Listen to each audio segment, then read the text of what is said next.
यावानर्थः उदपाने सर्वतः सम्प्लुतोदके तावान् सर्वेषु वेदेषु ब्राह्मणस्य विजानतः.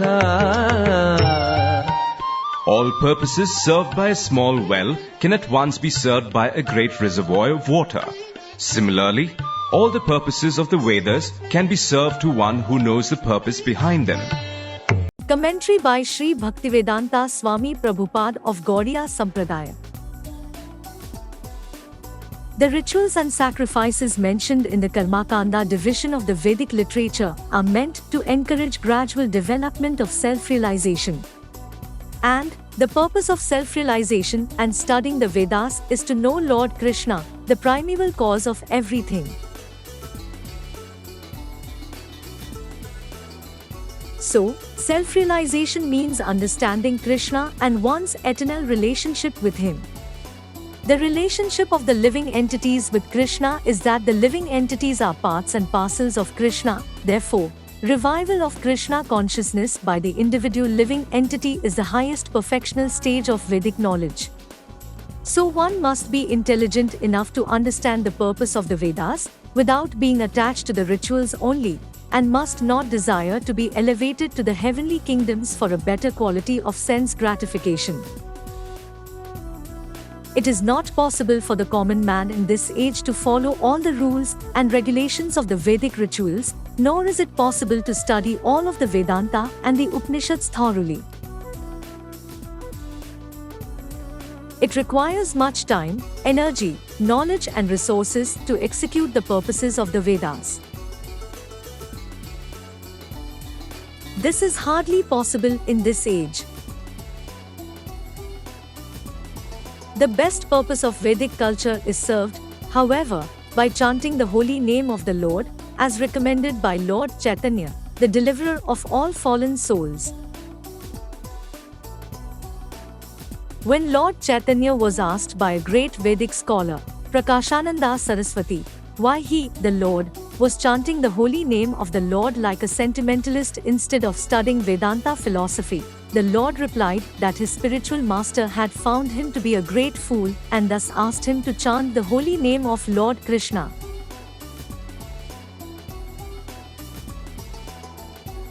In this age of Kali, most of the population is foolish and not adequately educated to understand Vedanta philosophy. The best purpose of Vedanta philosophy is served by inoffensively chanting the holy name of the Lord. Vedanta is the last word in Vedic wisdom, and the author and knower of the Vedanta philosophy is Lord Krishna, and the highest Vedantist is the great soul who takes pleasure in chanting the holy name of the Lord. That is the ultimate purpose of all Vedic mysticism. Commentary by Sri Vishwanatha Chakravarti Thakur of Gaudiya Sampradaya. The glory of Bhakti Yoga, being Nishkama and Niguna, is such that it goes without saying that it is without loss or sin, even if started and discontinued. The singular case is used to indicate a whole class of wells. Whatever purposes the wells serve is the meaning of Yava Artha Urpane. Some wells are used for cleaning the body after passing nature. Some others are used for brushing teeth. Others are used for washing clothing. Others are used for washing hair. Others are used for bathing. Others are used for drinking water. All the purposes of all the different wells are served by a large body of water like a lake. In that one lake, one can perform all the activities such as cleaning the body. And by using different wells for different purposes, one becomes tired of wandering around. That is not the case in using the lake. The outstanding quality of the lake water, however, is its sweet taste, whereas that of the well is not tasty. Thus, whatever purposes are served by worship of all the Devatas mentioned in all the Vedas are achieved by worship of the one Supreme Lord Krishna, by the person in knowledge, one who knows the Vedas.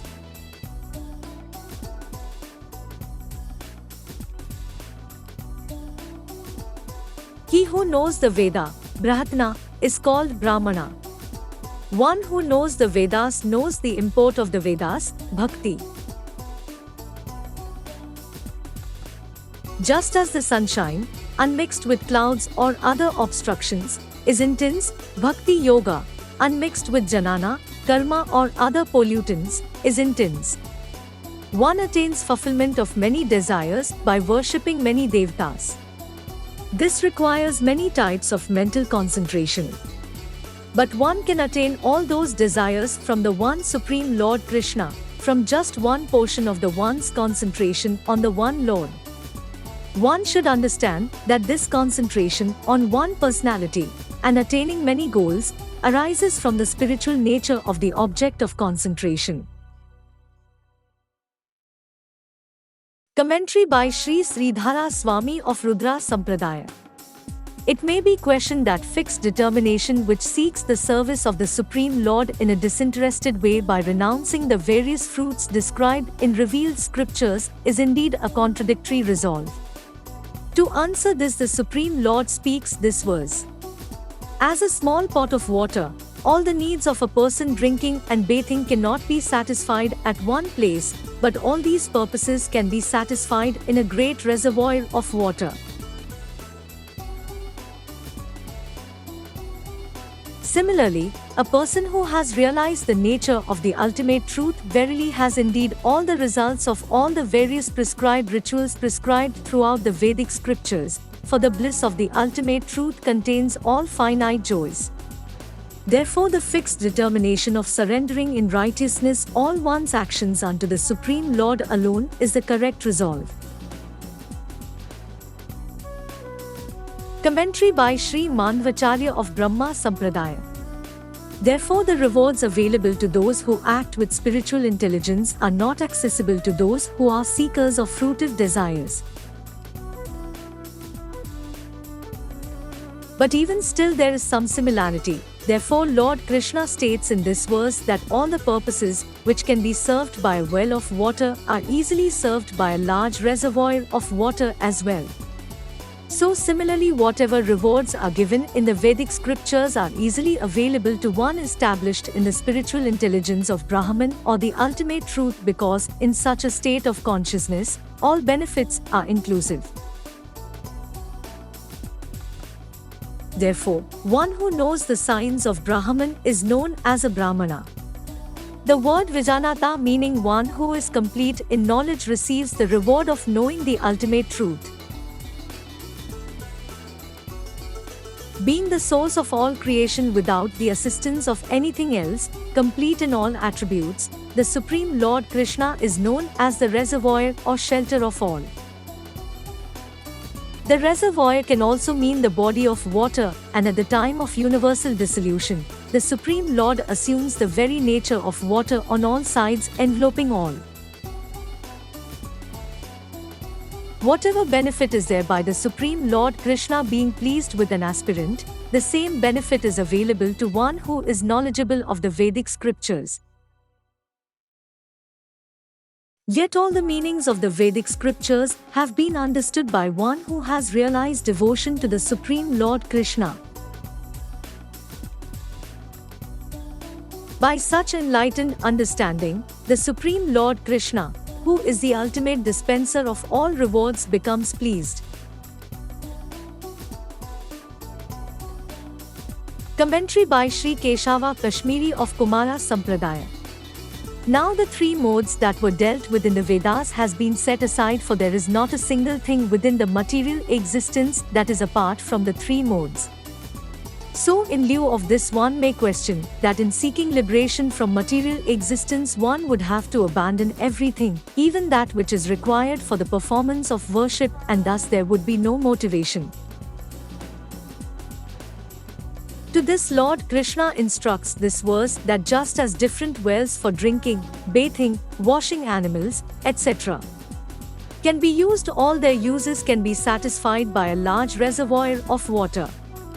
Thinking in this way, one desiring liberation who is enlightened by the reality of the Vedas realizes and follows the conclusion of the Vedas. One should follow that portion of the Vedas to perform activities that are most pleasing to Lord Krishna, which is in the best interests of all beings. It is not that one must just adopt everything that is said in the Vedas. One should never do activities against the injunctions of the Vedic scriptures, but according to qualifications and circumstances, one must follow what is prescribed in the Vedas. For example, certain rituals such as the Agnihotra are prescribed to be performed in the Vedas, but they are prescribed for married householders. They are not to be performed by sannyasis. Also, celibacy is prescribed in the Vedic scriptures, but it is prescribed for brahmacharis and sannyasis. It is not prescribed for married householders. So it is not that everything in the Vedas is to be followed by everyone, although all the four orders must certainly follow the Vedas, but according to one's ashram. This is the discrimination regarding this matter. Commentary by Sri Adi Shankaracharya of Advait Sampradaya. If there be no need for the infinite results of all the rites and duties mentioned in the Vedas, then why should they be performed as a dedication to God?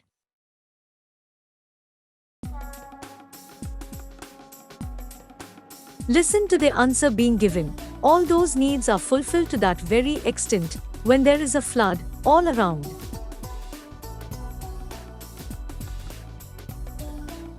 In a similar manner, whatever utility, result of action, there is in all the Vedas, i.e., in the rites and duties mentioned in the Vedas, all that utility is achieved, that is, gets fulfilled to that very extent. In that result of realization which comes to a Brahmana, a sannyasin, who knows the reality that is the supreme goal, that result being comparable to the flood all around.